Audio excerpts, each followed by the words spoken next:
Hello welcome in के study 1024। इस video में हम करने वाले हैं क्लास 12th की एक्सरसाइज 1.1 के क्वेश्चन नंबर 1 का पार्ट नंबर 5, जिसके फिर से 5 सब पार्ट्स हैं। तो इन सबको हम डिस्कस करेंगे इस वीडियो में।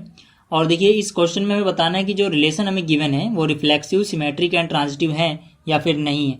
ठीक है, तो देखिए इसके सारे पार्ट आपसे लगभग हो जाते होंगे, लेकिन जो इसका डी पार्ट है, ठीक है, इसके जो ट्रांजिटिव वाला पोर्शन है, इसमें शायद आप में से बहुत से लोगों को कंफ्यूजन रहती होगी। शायद आप में से कुछ लोगों को लगता भी होगा कि जो एनसीईआरटी का आंसर है वो गलत है, लेकिन एनसीईआरटी का आंसर बिल्कुल सही है। वो कैसे है मैं आपको समझाऊंगा अभी। ठीक है, तो देखिए इस क्वेश्चन में जो इसका पार्ट नंबर 5 है, एक रिलेशन कैपिटल आर गिवन है इन set capital A. Capital A क्या है? सेट ऑफ ह्यूमन बींग्स जो कि एक टाउन में रहते हैं एक पार्टिकुलर टाइम पे। जो रिलेशन है इसकी ए पार्ट की, जैसे कि मैंने बताया इसके भी 5 सब पार्ट्स हैं। जो इसका पहला पार्ट है पार्ट ए, इसमें जो रिलेशन है वो डिफाइंड है x comma Y such that x and Y work at same place. मतलब एक्स और वाई जो हैं वो ऐसे ह्यूमन बींग्स हैं जो कि सेम प्लेस पे काम करते हैं। इस तरह से हमारी रिलेशन डिफाइंड है पार्ट ए में।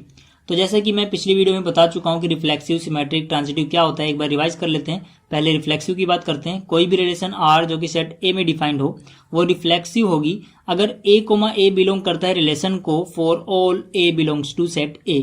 ठीक है, तो यहां पर देखिए हमारी रिलेशन ये रही। ठीक है, और जो सेट है ए वो है सेट ऑफ ह्यूमन बींग्स। तो हम कह सकते हैं कि जितने भी एक्स होंगे, यानी कि ह्यूमन बींग्स के नेम्स है, मान लीजिए जितने भी एक्स होंगे जो सेट ए को बिलोंग करेंगे, उनके लिए एक्स कोमा एक्स हमेशा रिलेशन को बिलोंग करेगा ही करेगा। क्यों करेगा?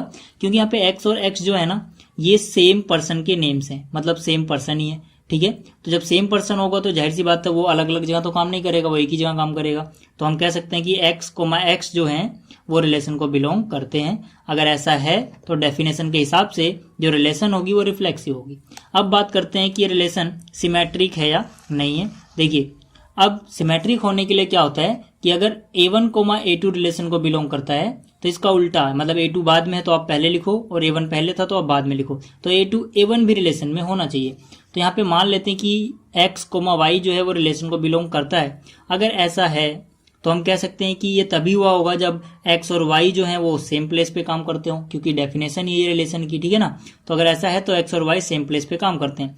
तो जाहिर सी बात है जब एक्स और वाई सेम प्लेस पे काम करेंगे तो वाई और एक्स, ठीक है ना, तो वाई और एक्स भी सेम प्लेस पे ही काम करेंगे। तो अगर ऐसा है तो वाई कोमा एक्स भी रिलेशन को बिलोंग करता है। तो देखिए, जब एक्स कोमा वाई बिलोंग कर रहा था तो इसने इंप्लाई कर दिया कि वाई कोमा एक्स भी रिलेशन में है। तो डेफिनेशन के हिसाब से जो रिलेशन है वो सिमेट्रिक होगी। ठीक है, अब बात करते हैं कि ये ट्रांजिटिव है या नहीं है। ठीक है, ट्रांजिटिव होने के लिए क्या होता है, अगर A1 कोमा A2 रिलेशन को बिलोंग करते हैं और A2 कोमा A3 रिलेशन को बिलोंग करते हैं तो A1 कोमा A3 भी रिलेशन में होना चाहिए। यहाँ पे खास बात क्या होती है कि ये A2 पे खत्म होता है। ठीक है, इसका दूसरा एलिमेंट A2 होता है और इसका पहला एलिमेंट A2 होता है। जहां से खत्म होता है वहीं से शुरू होता है। इन दोनों को हम हटा दे तो क्या बचेगा? A1 और A3, और A1 और A3 ही रिलेशन में होने चाहिए। तो यहाँ पर हम क्या करेंगे, हम मान लेंगे कि एक्स कोमा वाई बिलोंग करते हैं रिलेशन को। ये वाई पे खत्म हुआ तो ये वाई से शुरू होना चाहिए, और वाई कोमा जेड भी बिलोंग करते हैं रिलेशन को। जो चीज एक जैसी आप हटा दो, एक्स और जेड बचेगा, मतलब हमें एक्स और जेड लाना है। ठीक है ना, देखते हैं आता है कि नहीं। अब देखिए, अगर x कोमा वाई बिलोंग करते हैं रिलेशन में और y कोमा जेड बिलोंग करते हैं रिलेशन में, तो इसका मतलब है ये तभी बिलोंग करेगा जब x और y वर्क करते हैं सेम प्लेस पे। इसी तरह से y कोमा जेड रिलेशन में तभी बिलोंग करेगा जब y और z वर्क करते हैं सेम प्लेस पे। चलो मान लेते हैं कि y और z किसी प्लेस P1 पे काम करते हैं। ठीक है ना, तो मतलब x भी P1 पे काम करता है, y भी P1 पे काम करता है, और y और z भी सेम प्लेस पे काम करते हैं। लेकिन y का तो हमें पता है भैया, y जो है वो P1 पे काम कर रहा है, तो जाहिर सी बात है z भी P1 पे करेगा, और x पहले से ही P1 पे कर रहा था। तो इसका मतलब क्या हुआ कि x और z जो है वो भी सेम प्लेस पे काम करते हैं। और अगर ऐसा है तो हम कह सकते हैं कि x कोमा z भी रिलेशन को बिलोंग करता है। और अगर ऐसा है तो रिलेशन क्या है? रिलेशन ट्रांजिटिव है। ठीक है, और जिसका बी पार्ट है, ठीक है ना, पार्ट 5 का जो बी पार्ट है, इसमें हमें एक रिलेशन डिफाइंड है x comma Y such that x and y live in the same locality. ठीक है ना, तो एक्स और वाई सेम लोकेलिटी में रहते हैं। तो देखिए ये क्वेश्चन पहले पार्ट के जैसा कोई अलग नहीं है। ठीक है, वहां पे बस वो सेम प्लेस पे वर्क करते थे, ये सेम लोकेलिटी में रहते हैं। ठीक है ना, तो कुछ भी नहीं बदलेगा, तो ये आप कर लेना, बिल्कुल इसके जैसा ही है, तो इसको मैं नहीं करा रहा। अब बात करते हैं पार्ट सी की। अब देखिए जिसका पार्ट सी है, इसमें हमें गिवन है जो रिलेशन, उसकी definition x comma Y such that x is exactly 7 centimetre taller than y. मतलब एक्स और वाई रिलेशन में होंगे जहां पर एक्स जो होगा वो एग्जैक्टली 7 सेंटीमीटर लंबा होगा वाई से। तो अगर हम कोई भी एक्स ले ले जो कि सेट ए को बिलोंग करता है यानी ह्यूमन बींग्स को, तो एक्स कोमा एक्स कभी भी बिलोंग नहीं करेगा रिलेशन को। क्यों नहीं करेगा? क्योंकि एक्स और एक्स क्या है, सेम ह्यूमन बींग्स हैं, और कोई भी ह्यूमन अपने ही आप से ज्यादा लंबा तो हो ही नहीं सकता। तो हम कहेंगे कि एक्स कोमा एक्स कभी भी बिलोंग नहीं करेगा रिलेशन को, और अगर ये नहीं कर रहा है तो जो रिलेशन है वो रिफ्लेक्सिव नहीं होगी डेफिनेशन के हिसाब से, ठीक है। और जो इसका दूसरा पार्ट है, देखिए अब बात करते हैं कि सिमेट्रिक है कि नहीं। अगर मान लीजिए एक्स कोमा वाई जो है वो रिलेशन को बिलोंग करता है, तो डेफिनेशन के हिसाब से इसने तभी बिलोंग किया होगा जब जो एक्स है वो एग्जैक्टली 7 सेंटीमीटर लंबा है वाई से, ठीक है ना। तो अगर एक्स वाई से लंबा है तो जाहिर सी बात है वाई तो एक्स से लंबा नहीं होगा बल्कि उससे छोटा होगा। तो हम कह सकते हैं कि वाई जो है, y is not taller than x. अगर वाई एक्स से लंबा नहीं है क्योंकि एक्स वाई से लंबा है, तो वाई और एक्स बिलोंग नहीं करेंगे रिलेशन को, ठीक है ना। तो अगर ये नहीं कर रहे हैं तो जो रिलेशन होगी वो सिमेट्रिक नहीं होगी। इसी तरह से आप बात करते हैं कि इसकी ट्रांजिटिविटी की, ट्रांजिटिव है या नहीं है। देखिए मान लेते हैं एक्स कोमा वाई रिलेशन को बिलोंग करता है और वाई कोमा जेड भी रिलेशन को बिलोंग करता है। अगर एक्स कोमा वाई करता है तो इसने कब बिलोंग किया होगा? जब एक्स जो है वो एग्जैक्टली 7 सेंटीमीटर लंबा रहा होगा वाई से। और इसी तरह से अगर वाई और जेड रिलेशन को बिलोंग करते हैं तो इन्होंने कब बिलोंग किया होगा? एक कंडीशन पे, जब वाई जो है वो एग्जैक्टली 7 सेंटीमीटर लंबा रहा होगा जेड से।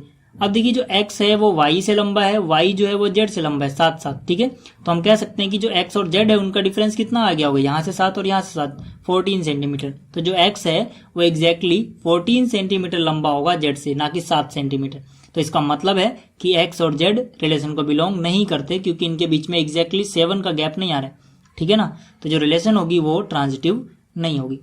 तो ये था इसका पार्ट नंबर सी। चलिए बात करते हैं इसके पार्ट डी की। पार्ट डी में हमें रिलेशन आर गिवन है x comma Y such that x is wife of y. X जो है वो वाई की वाइफ है। तो हम कह सकते हैं कि कोई भी आप ह्यूमन बीइंग ले लो, ठीक है, तो एक्स कोमा एक्स जो होगा वो बिलोंग नहीं करेगा रिलेशन के लिए। क्यों? क्योंकि कोई भी अपनी ही वाइफ तो नहीं हो सकता, ठीक है। तो हम लिखेंगे कि as x can not be wife of x, यानी कि सेम पर्सन जो है वो अपनी वाइफ नहीं हो सकता है, तो एक्स कोमा एक्स बिलोंग नहीं करेगा। इसीलिए जो रिलेशन है ये नॉट रिफ्लेक्सिव है, रिफ्लेक्सिव नहीं है, ठीक है। अब बात करते हैं सिमेट्रिक है कि नहीं। देखिए अगर एक्स कोमा वाई रिलेशन को बिलोंग कर रहा है तो इसका मतलब यही होगा कि जो एक्स है वो वाइफ है वाई की, ठीक है ना। तो अगर एक्स वाई की वाइफ है, ठीक है ना, तो वाई क्या होगा? वाई एक्स का हस्बैंड होगा। तो वाई एक्स तो बिलोंग नहीं करेगा क्योंकि यहाँ पे वाई जो हो जाएगा हस्बैंड हो जाएगा एक्स का। तो हम बोल देंगे कि ये सिमेट्रिक नहीं है। अब जो इसका स्पेशल केस है वो ये आता है कि ये ट्रांजिटिव है या नहीं, ठीक है। इसमें स्पेशल क्यों बोल रहा हूं मैं, वो इसलिए देखिए अगर एक्स कोमा वाई रिलेशन को बिलोंग करता है तो मतलब एक्स वाई की वाइफ है, तो वाई इसका हस्बैंड है। हस्बैंड होने के साथ साथ ये क्या होगा? जाहिर सी बात है एक मेल होगा, ना कि फीमेल। तो अगर ये मेल होगा तो कभी भी आप रिलेशन में y कोमा जेड तो दिखाई नहीं पाओगे, होगा ही नहीं, मिस होगा, ठीक है ना। क्योंकि y जो मेल है तो मेल किसी की वाइफ किसी दूसरे की यानी जेड की वाइफ तो नहीं हो सकता है, तो ये वाला केस मिस है। और ट्रांजिटिव होने के लिए x y y z present होना चाहिए, उसके बाद हम चेक करते हैं कि एक्स और जेड है या नहीं है, ठीक है ना। तो जब इसका यही वाला केस मिस हो गया तो हम यहाँ तक पहुंच ही नहीं पाए, हमने एक्स और जेड को चेक ही नहीं किया, हम कर ही नहीं सकते हैं। तो जब ये चेक नहीं किया जा सकता है तो इसको हम बोलते हैं स्पेशल केस। मैं अपनी पिछली वीडियो में बता चुका हूँ, ठीक है ना। जब ये चेक ना कर पाओ आप, तब आपको मानना पड़ता है कि ट्रांजिटिव होगा ही होगा, ठीक है। भले ही आप चेक नहीं कर पा रहे हो, ठीक है, आपको ये मानना पड़ेगा कि ट्रांजिटिव होगा। और ये क्यों होगा मैंने पिछली वीडियो में बताया है, ठीक है। तो मैं पूरा एक्सप्लेन नहीं कर रहा हूँ, आप वहां से देख सकते हो। अगर आपको अभी भी यकीन नहीं हो रहा है, ठीक है, कि हम चेक नहीं कर पा रहे हैं, तब भी हम इसको ट्रांजिटिव क्यों बोल रहे हैं, तो एक सिंपल सा एग्जाम्पल लेते हैं, ठीक है। मान लीजिए यहाँ पे 1 और 2 एक रिलेशन है, 1 और 2 है, और यहाँ पर 3 और 4 है, और यहाँ पर 5 और 6 है, ठीक है, 5 और 6। आपको बताना है कि क्या ये ट्रांजिटिव है। अब देखिए इसमें भी आप चेक नहीं कर पाओगे। क्यों नहीं कर पाओगे?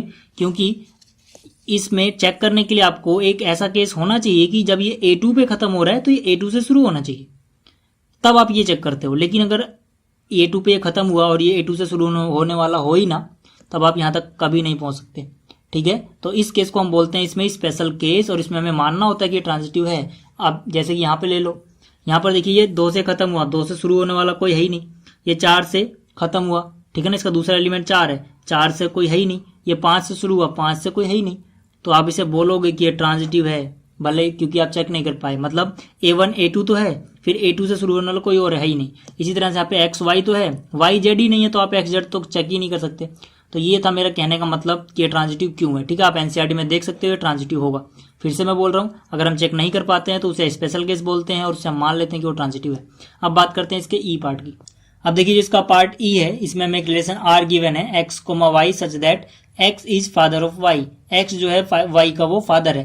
तो यहाँ पे हम क्लियरली लिख सकते हैं कि एक्स कोमा एक्स तो रिलेशन को कभी भी बिलोंग नहीं करेगा। क्यों नहीं करेगा? क्योंकि कोई भी बंदा कभी भी अपना ही बाप नहीं होता, ठीक है। तो यहाँ पे as x can not be father of himself, इसीलिए जो रिलेशन है वो रिफ्लेक्सिव नहीं है। इसी तरह से अगर हम बात करें इसकी सिमेट्रिसिटी की, ठीक है, तो यहाँ पे अगर x कोमा वाई रिलेशन को बिलोंग करता है तो इसने तभी बिलोंग किया होगा जब x जो है वो y का फादर रहा होगा। तो अगर x y का फादर है तो y x का क्या है? y x का या तो बेटा होगा या बेटी होगी, ठीक है ना, क्योंकि x y का फादर है। तो हम कह सकते हैं कि y जो है और x जो है y x रिलेशन को बिलोंग नहीं करते हैं। क्यों नहीं करते हैं? क्योंकि उसका बेटा है बेटी है बाप नहीं है। तो जो रिलेशन है वो सिमेट्रिक नहीं होगा। अगर हम बात करें ट्रांजिटिव होने की या ना होने की, तो देखिए अगर x कोमा वाई रिलेशन को बिलोंग करता है और y कोमा जेड भी रिलेशन को बिलोंग करता है तो इसका एक मतलब है, देखिए x कोमा वाई तभी बिलोंग करेगा जब x फादर हो y का, और y कोमा जेड रिलेशन को तभी बिलोंग करेगा जब y फादर हो z का। यानी कि x जो है वो y का फादर है, y जो है वो z का फादर है, तो x z का क्या है? ग्रैंड फादर है, ठीक है ना। तो x जो है वो ग्रैंड फादर है z का, इसीलिए x और z भी बिलोंग नहीं करेंगे और जो रिलेशन है ये ट्रांजिटिव नहीं होगी। तो इस वीडियो में इतना ही। उम्मीद है आपको ये क्वेश्चन समझ में आ गए होंगे। अगर आपको ये वीडियो अच्छी लगी है तो इसको लाइक करें, शेयर करें एंड इस चैनल को सब्सक्राइब करें। Thanks for watching. मिलते हैं फिर अगली वीडियो में, तब तक के लिए गुड बाय।